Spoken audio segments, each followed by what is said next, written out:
Welcome again to my show, Searching for Integrity. My name really is John Smith, and I'm searching for people with integrity. Why? Because our country suffers from IDD, Integrity Deficit Disorder.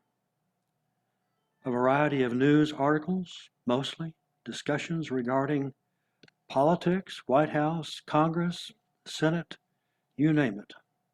If you recall, I am the author of my book, a memoir titled Embracing the Abyss, a true story of unknowingly becoming part of a fraud scandal, receiving a presidential pardon, and being surprised by a spiritual awakening.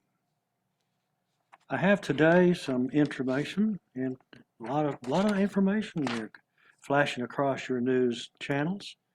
Um, the first item I have is an article that says Democrats are trying to undo the best part of Trump's legacy. This was an effort captured by Jason Riley of the Wall Street Journal, and he began 10 days ago, August the 2nd. And of course, as you know, this Margot Alago, the search has also brought up a lot of information, which is beginning on the 10th, just 2 days ago. So we'll get to some of that. First, I want to get to this one. Democratic Party has a more complicated relationship with Donald Trump than it likes to admit. He wants voters to remember the nonstop chaos of his administration. His Twitter rants how he debased the presidency on January 6th and won't stop lying about the 2020 election results. Fair enough. But Democrats also need voters to forget the success of the pre-pandemic economy and support efforts to reverse policies that abetted faster growth. The reality is that when Mr. Trump wasn't embarrassing himself, he was advancing a more or less traditional Republican agenda of lower taxes and lighter regulations. The upshot was an acceleration in economic activity, higher labor force participation rates, and narrowing racial inequality. During Trump's first 3 years in office, median household incomes grew, inequality diminished, and the poverty rate among black people fell below 20% for the first time in post-World War II records, the Journal reported in October 2020. The unemployment rate among black people went under 6% for the first time in records going back to 1972. Minorities weren't the only beneficiaries of this boomlet. Between 2017 and 2019, wages for the bottom 10% of earners grew at more than double the rate that did during President Obama's second term. That's a feat.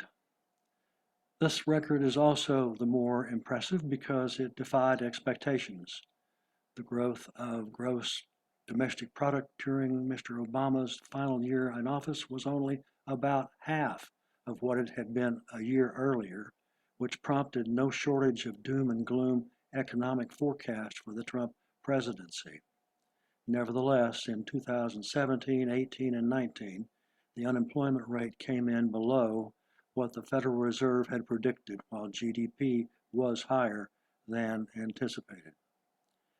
Democrats are loath to give Mr. Trump's tax and regulatory agenda any credit for these outcomes, but the economy performed in the main just as administration officials and supply-side economic modeling predicted.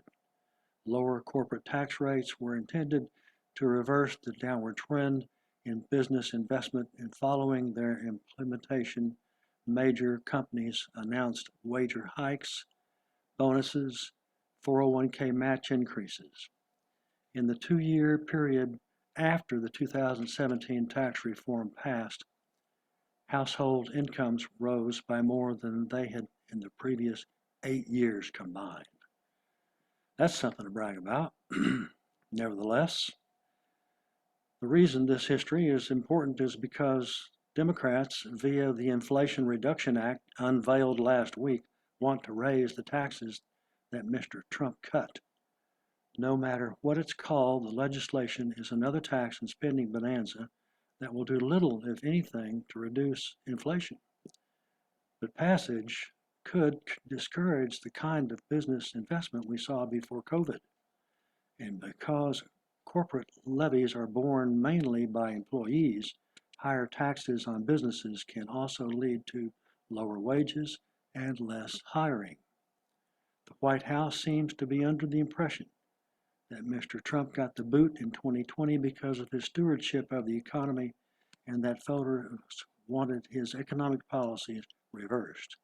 But the economy is one area where Mr. Trump consistently polled strongest, and he was elected in 2016 in large part because of the sluggish growth under Obama, as Mr. Obama's Vice President Joe Biden rode shotgun through the slowest economic recovery since World War II, a recovery that finally kicked into gear after tax reforms opposed by most Democrats in Congress took effect.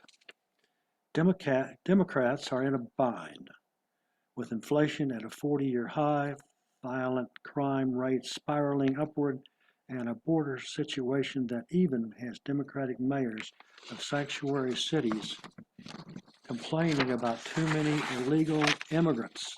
The midterm elections could be significantly worse than they were typically are for the party that controls the White House. Not all of Mr. Trump's economic policies are worth preserving. His trade war with China has been a bust. He didn't reverse a U.S. decline in manufacturing as the White House promised. Rather, it helped some manufacturers while hurting others for a net loss overall. Yet, instead of reducing tariffs on Chinese goods, which increases prices for U.S. consumers at a time when people are already feeling pinched, the Biden administration has decided to target tax cuts that can be shown empirically to have benefited in the working class, to the working class.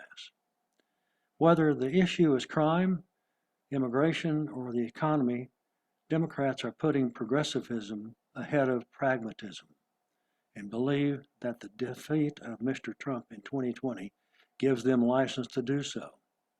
But Mr. Trump lost his bid for a second term because the country grew tired of his behavior, which shouldn't be confused with his economic and political agenda.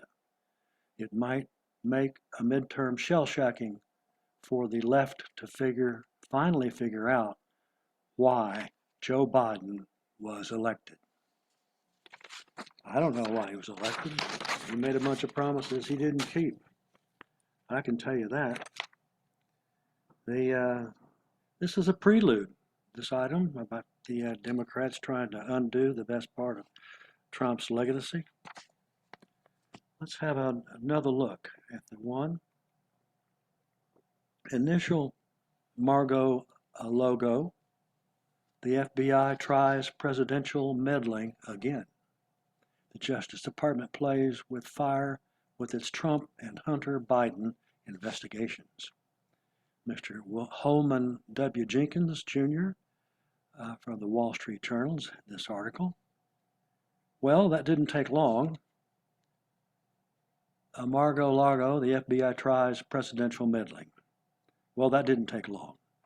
The Merrick Garland Justice Department finally satisfied some of its critics by sending the FBI in search of anything to pin on Donald Trump, though Monday's raid reportedly had more to do with Mr. Trump's possible possession of classified documents from his presidency than with January 6th.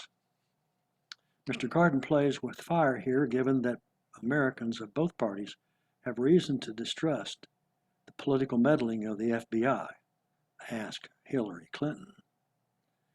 He plays with fire given what we certainly recently about the agency he just sent to ransack Mr. Trump's Mar-a-Lago palace.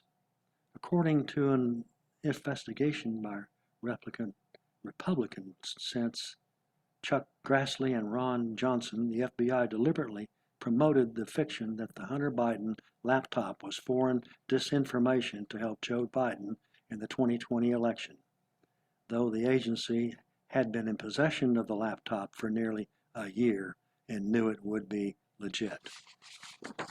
Mr. Garden had better have a strong case against Mr. Trump and not just be trying to appease progressives, because the laptop evidence in this possession puts him in a position of making decisions also about the Biden family that are no less politically loaded. In fact, the laptop evidence ought to have presidential historians everywhere rethinking their potted story about 2016. Is Hunter Biden the real reason Barack Obama preferred Hillary Clinton over his loyal vice president for the Democratic nomination? Question mark. Mr. Obama wasn't blind. He saw what the laptop was only belatedly by the rest of us see. No sooner had he put Joe Biden in charge of the sensitive Ukraine portfolio after Russia's first invasion in 2014, Hunter cashed in by taking lucrative sinecure on the board of controversial Ukraine gas company. This was such a galloping, brazen move, one that Joe Biden refused to do anything about when approached by his staff, that it smells more like a culmination than an aberration. In full or in part, observable to Mr. Obama's staff would have been Joe's letting Hunter travel on Air Force Two to promote his Chinese ventures. His letting Hunter use the vice president's official residence to court the Mexican billionaires Carlos Slim and Miguel Alemán Velasco, or about 15 meetings reported by the Daily Mail between the vice president and various of Hunter's business partners, or the 27 visits to the White House of Erwin Sherwin, a Hunter partner who reportedly helped manage Joe's taxes and expenses. After leaving the vice presidency, Mr. Biden directly participated in discussions of his son's Chinese dealings, according to Hunter partner Tony Bobulinski.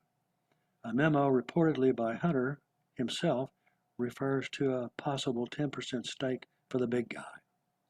While steadfastly denying that Mr. Biden involved himself in his son's business, White House spokespersons have largely declined to answer the deluge of laptop-related allegations. In 2019 text, Hunter is seen gripping to his daughter about being expected to give half his salary to Pop. Emails and texts seem to show Hunter's involvement with his father's mortgage dealings, tax refunds, phone bills, and home improvement expenses. As early as the second year of the Obama-Biden presidency, we see Mr. Sherwin seeking to discuss with the vice president his future earnings potential. A question: how much evidence does a disinterested citizen need, or did Obama need it, to begin to suspect that Mr. Biden routinely and deliberately let his trappings to his son's influence peddling business and expected to share in the proceeds? Question mark? Or that despite Hunter's addiction troubles and personal recklessness, his father expected him to generate family revenue so Joe and appointed son Beau could focus on seeking elective office. Kudos to the New York Post, Daily Mail, and Washington Examiner, but the big reporting staffs left in America still belong to our mainstream news organizations. It's hard to believe that aren't digging too, even if that lack of courage of their reportorial convictions. It's time in the country's interest for one of these outlets to put its honest imprimatur on the Biden corruption question one way or another. Mr. Garland with his Trump raid may only be making a big down payment on the FBI and Justice Department. For the third election in a row, becoming a decisive meddler in our presidential politics. After James Comey and the Justice Department Inspector General's revelations, is Mr. Garland really sure he wants to trust the FBI in matters like the Trump and Hunter Biden inquiries? Question mark. Hints of official favoritism or worse in the administration of justice might only needlessly complicate what appears to be a clear and straightforward predilection of voters for New Start in the top of both tickets. Has the Justice Department learned nothing from 2016, when the FBI's incompetent, and erratic meddling likely caused Hillary Clinton's loss, to let itself be seen trolling Siloviki style once more in our presidential politics?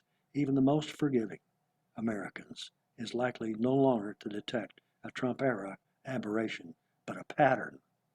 Don't put it past Mr. Garland's inherited crew of bumblers to end up electing Mr. Trump a second time.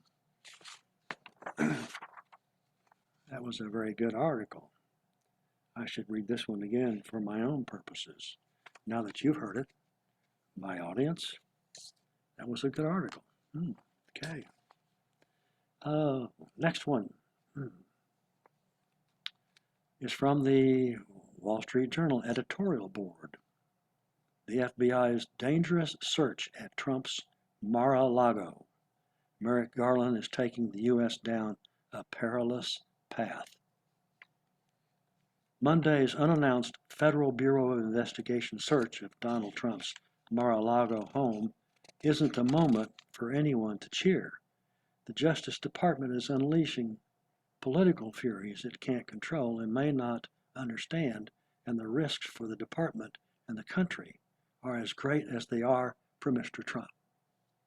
As everyone knows by now, an FBI law enforcement action of this kind against a former American president is unprecedented. Monday's search needed a judicial warrant in service of probable cause in a criminal probe. Justice Department has provided a few details beyond what has been leaked to reporters, so it is hard to judge what the FBI was looking for. The media leaks say the search is related to potential mishandling of classified documents or violations of the Presidential Records Act. If that is true, then the raid takes like prosecutorial overkill and a bad mistake. Document disputes are typically settled in negotiation, and that is how Mr. Trump's disagreement with the National Archives had been proceeding. Mr. Trump has already returned 15 boxes of documents, but the National Archives wants to know if the former president retained classified material he shouldn't have. This is what appears to have triggered the FBI search, but it's far from clear why this couldn't be settled cooperatively or at most with a subpoena. Didn't someone at Justice point out that a search in this case would draw comparisons to Hillary Clinton's mishandling of classified information before her 2016 presidential campaign? She was never prosecuted, and Mr. Trump was quick to point out, unless Mr. Trump's offense involves a serious risk to national security, half of America may see the Trump search as an example of an unequal justice. Wetting up my whistle a little bit. Thank you. This may not be the full story. FBI. Multiple media reports suggest that Justice has opened a grand jury probe into the events of January 6, 2021, and Mr. Trump may be a target of that investigation. The House committee investigating January 6 and cheering for a prosecution, and the political and media pressure is intense on Attorney General Merrick Garland to indict Mr. Trump. The FBI search may be a fishing expedition to find, evidence related to January the 6th. That will be determined in the future. On the public evidence so far, a January 6th indictment would be a legal stretch. Political responsibility isn't the same as criminal liability. In our view, the evidence would have to show that Mr. Trump was criminally complicit in that day's violence at the Capitol. Given its inherently political nature, the burden of proof is especially high for indicting a former president, all the more so for an administration of the opposing party. The evidence had better be overwhelming, not merely enough to convince a 12-person jury in the District of Columbia, but enough to convince a majority of the American public. Then there is the fraught history between Mr. Trump and the FBI and the Justice. The Russia collusion probe was a fiasco of FBI abuse of process and public deception. Current FBI Director Christopher Wray was Mr. Trump's choice to succeed the disastrous James Comey, but the Bureau still has a serious credibility problem. That the Mar-a-Lago raid occurred only about 90 days from a national election also increases the political suspicion. Democrats want to keep Mr. Trump front and center in the midterm campaign, which is why the January 6th committee is continuing into the autumn. Anyone who thinks an indictment and trial of Mr. Trump would go smoothly is in for a rude surprise. Millions of his supporters will see this as vindication of his charges against the deep state. And who knows how they will respond. Has Mr. Garland considered all of this? Question mark. Worse in the long term is the precedent being set and the payback it is likely to inspire. Once a Rubicon of prosecuting a former president has been crossed, especially if the alleged offense and evidence are less than compelling, every future president will be a target. William Barr, Mr. Trump's second AG, Attorney General, wisely resisted pressure to indict political actors without a very strong case. The next Republican AG will not be as scrupulous. Democrats may also be wrong in their calculation about how prosecution would affect Mr. Trump's future. The FBI search alone makes it more likely that Mr. Trump will run again for president, if only to vindicate himself. He will run as a martyr, and even Republicans who want to turn the page on the former president may be repelled by what they see as a political prosecution. All of this risks compounding the baleful pattern of the last 6 years. Mr. Trump is accused of violating political norms, sometimes fairly, sometimes not, and the left violates norms in response. Polarization increases in public faith in institutions, and the peaceful settlement of political difference erodes further. The FBI search on Mr. Trump suggests that Mr. Garland may be committed to pursuing and indicting Mr. Trump. If so, he is taking the country on a perilous road. There is much ruin in a nation, but no one should want to test the limits of that ruin in America. Another article, outstanding. The FBI's dangerous search at Trump's Mar-a-Lago.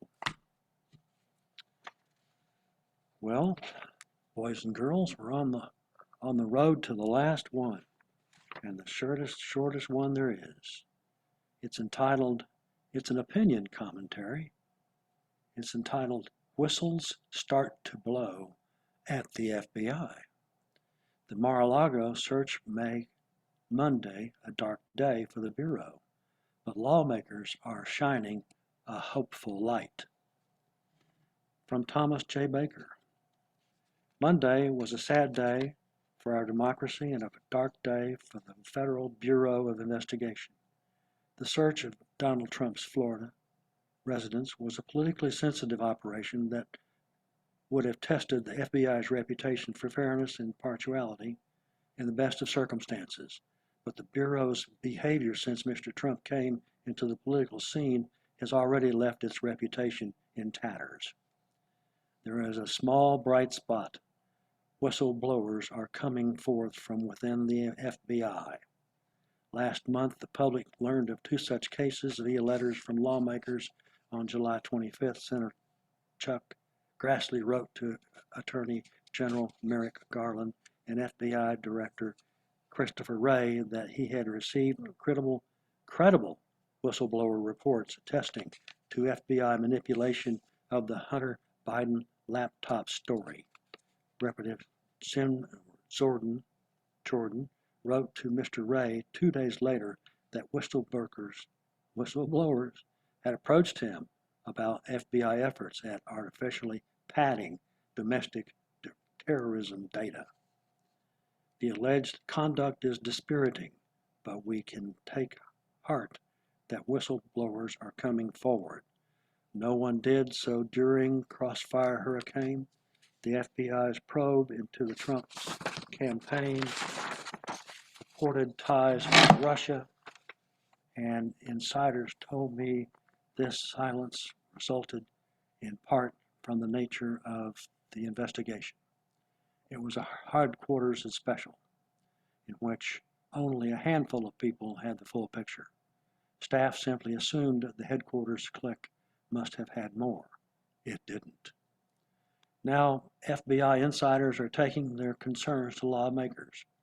Mr. Grassley named 2 high-ranking men, an agent and an intelligence analyst who whistleblowers said had acted to thwart the investigation into Hunter Biden.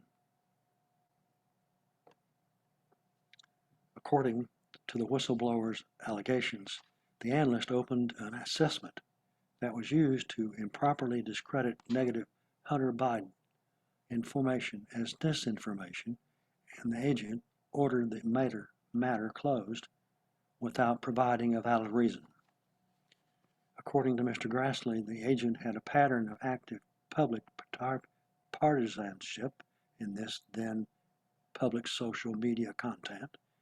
In May, he reportedly tweeted from his now private account, "Can we give Kentucky to the Russian Federation?" An echo of the infamous text exchanges between Peter Strzok and Lisa Page, the Trump hostile duo working at the FBI during the Russian collusion fiasco. Collusion. Mr. Grassley also wrote that in August 2020, he and Senator Ron Johnson received an unsolicited, unnecessary briefing from the FBI, and they began their own investigation of Hunter business dealings. Word of the briefing has then leaked to the Washington Post, which presented it to an effort by the FBI to alert Congress that it risked being used by Russia. That too was an echo of 2016, when Central Intelligence Director John Brennan briefed Senate Majority Leader Harry Reid just as Crossfire Hurricane was getting underway. Both briefings were attempts to cast domestic politics as being under Kremlin influence. A deep-seated cultural problem continues at FBI headquarters, even years after the Crossfire Hurricane misdeeds were exposed. Still, a ray of hope shines through. Whistleblowers who've had enough are now coming forward. The FBI needs their bravery, and America needs an apolitical FBI. Mr. Baker is a retired FBI agent and a legal attaché, and the author of The Fall of the FBI, How a Once a Great Agency Became a Threat to Democracy, forthcoming in December. Hey, another book to read. My library's full, but that sounds like a good one. I was thinking here about all of this and what Trump is thinking and what he's doing. I think we all know his reputation regarding the acuity of how he is so outspace you, outplace you, he is a champion when it comes to that. He's like a chess man. He knows where all the pieces are going to be. I don't understand, though, why he guarded a little bit as he has. He didn't return all the things that he was supposed to that we know. It makes you wonder, what had Trump thought about this? Is this maybe something to do with the outcome of this, that he can say, see what I mean? I didn't do anything bad. We believe that he left behind something or gave importance for designation of the documents to support his positions and possibly make embarrassment from FBI and Justice Department. That's been outstanding literature here. We're talking about creating and searching for integrity news. Possibly we'll get to that soon. I want to thank everybody, my audience, my listeners, for tuning in. And thank you very much for listening to me in these happy, happy times. So long and happy trails to all. John Smith, signing off. Adios.